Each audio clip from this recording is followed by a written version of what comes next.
We're going to go over the different gut diseases and their symptoms.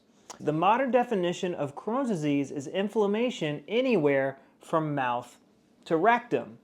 Crohn's disease normally gets diagnosed when they identify inflammation in the last part of the small intestine. And this is because Dr. Burrell Crohn's, the guy who discovered it in the 1930s, he wanted to call it regional ileitis. And the ileitis means the ileum is inflamed, is this last part of the small intestine right here. Now, somebody with Crohn's disease, they could have diarrhea going 10, 20 times a day. They could also have extreme gut pain. Sometimes somebody can be constipated, but usually they have a lot of diarrhea and they have a lot of gut pain.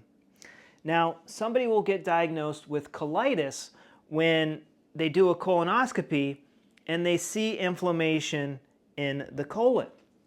Now, when they did my colonoscopy, they saw inflammation pretty much here, here. There was no inflammation there. They saw inflammation here.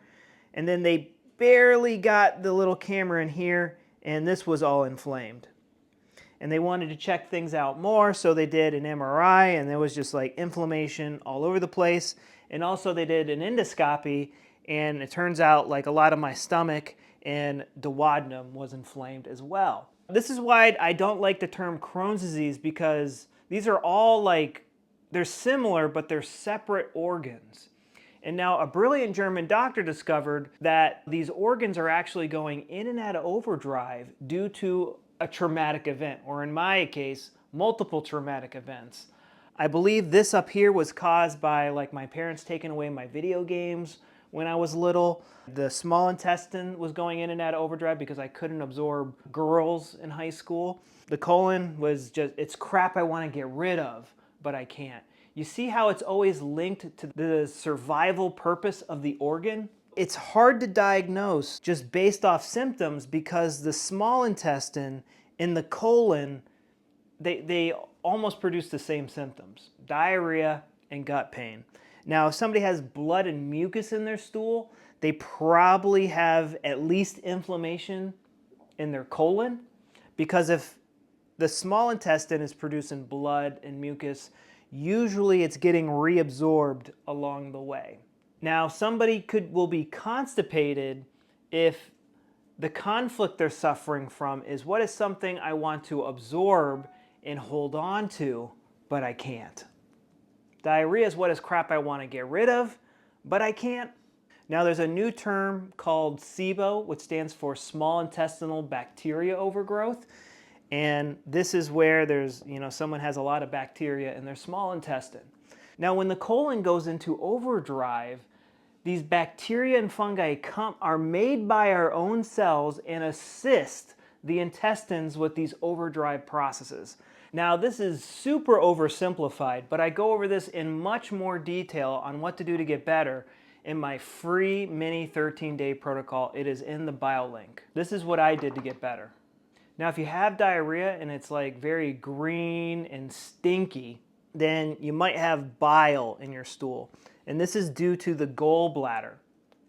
And now the conflict for the gallbladder is territorial anger for men.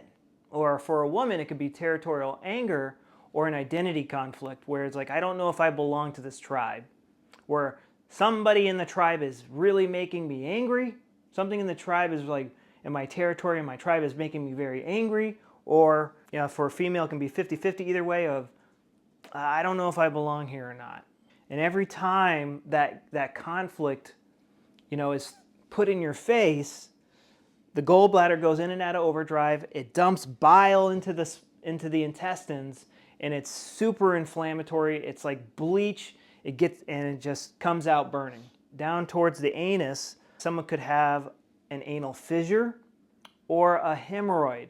And again, that's the same conflict of a territorial anger or an identity conflict. I don't know if I belong here.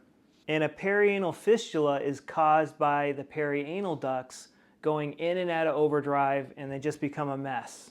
And this is, what is crap I want to get rid of, but I can't. So the first step to fixing this is becoming consciously aware, finding the traumatic event that happened around the time your symptoms started. and start working on coming to peace with that traumatic event. Now, when I was first told this, I was like, nah, that's BS. No, that doesn't make any sense. But when I sat down with a piece of paper and started mapping all this stuff out, it started to make a lot of sense. It's like, yeah, my symptoms got bad when I had a really bad teacher in middle school. My worst flare was after a breakup. I usually had flares after final exams were done for the year, when summer break started, because I like absolutely hated school when I was a kid.